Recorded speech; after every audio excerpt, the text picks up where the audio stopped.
अस्सलामुअलैकुम, आप देख रहे हैं बोल न्यूज। मैं हूं सहरेश जुहेब। हेडलाइंस आपने जानी, अहम खबर आपके साथ शेयर करेंगे। खबर आ रही है बहादुराबाद मरकज में एमक्यूएम राबता कमेटी का इजलास शुरू हो गया है।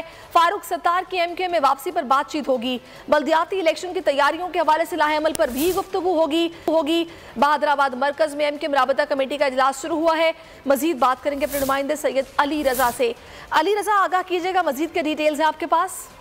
जी बिल्कुल, एमक्यूएम राब्ता कमेटी का अहम इजलास खालिद मकबूल सिद्दीकी के ज़रिए सदारत हो रहा है और इजलास के दौरान ही हमें ज़राए इत्तलात जो है वो खबरें आ रही हैं कि अहम मामलों पर बातचीत हो रही है। जिस तरह फारूक सत्तार, अनीस कायम खानी, मुस्तफ़ा कमाल की वापसी के ऊपर अहम मामला है, क्योंकि senior deputy convener Aamir Khan है जो कि इस वक्त ज़राए बताते हैं कि नाराज़ हैं और बैरून मुल्क हैं, उनके ओहदे पर किस तरह जाया जाएगा। साथ ही जो बल्दियाती इलेक्शन का पीपल्स पार्टी ने ऐलान कर दिया है, तो एमक्यूएम का ये मौक़िफ़ था, तहफ़्फ़ुज़ात थे कि जो हल्का बंदियां हैं वो पहले की जाएं और उसके बाद जो है ये इलेक्शन करवाए जाएं। तो उससे पहले जो ये बयान आया है उसके ऊपर भी मुशावरत जो है वो की जा रही है और ये सख्ती से इस वक्त इजलास के अंदर इसको डिस्कस किया जा रहा है कि इससे ये कौन सा तरीक़ेकार है। अगर वर्किंग रिलेशन रखनी है पाकिस्तान पीपल्स पार्टी ने, तो इस हवाले से भी इख्तलाफात राब्ता कमेटी के इजलास में सामने आए हैं पीपल्स पार्टी को लेके। साथ ही अहम मामला है वापसी का, उसके ऊपर गुफ्तगू हो रही है। बल्दियाती इलेक्शन के हवाले से जो है वो बातचीत जो है वो की जा रही है। ज़राए हमें तस्दीक इस बात की कर रहे हैं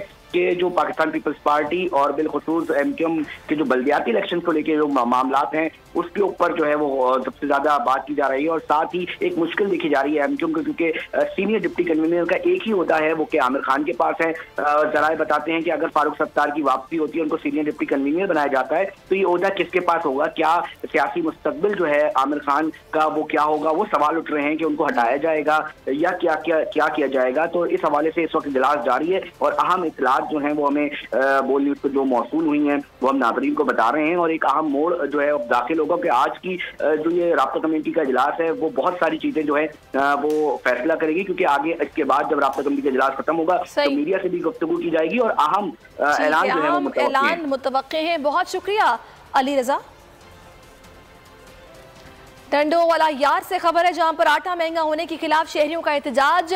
मुजाहिरीन की हुकूमत के खिलाफ नारेबाजी। आटा 130 रुपए फी किलो फरोख्त किया जा रहा है। इसी हवाले से बात करेंगे उजैन खानजादा से। उजैन, क्या शिकवा है टंडोवाला यार के मकीनों का? पार्टी की जानिब से ये एहतजाज किया गया है।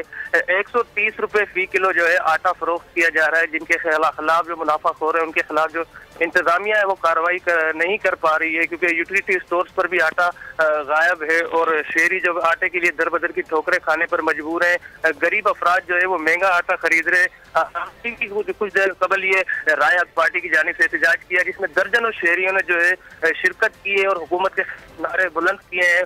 उनका यही मुतालबा है हुकूमत से कि आटे की सब्सिडी तो दे दी गई है, लेकिन आटा उनको मुहैया नहीं किया जा रहा है। वो यूटिलिटी स्टोर के भी धक्के खा रहे हैं और शहरी दर बदर की ठोकरें खा रहे हैं, लेकिन आटा उनको नहीं मिल रहा है। इस वक्त टंडोवाला यार में यही परेशानी का शहरियों को सामना करना पड़ रहा है और इंतजामिया खामोश तमाशाई का किरदार अदा कर रही है। इंतजामिया खामोश तमाशाई का किरदार अदा कर रही है। उजैन, बहुत शुक्रिया।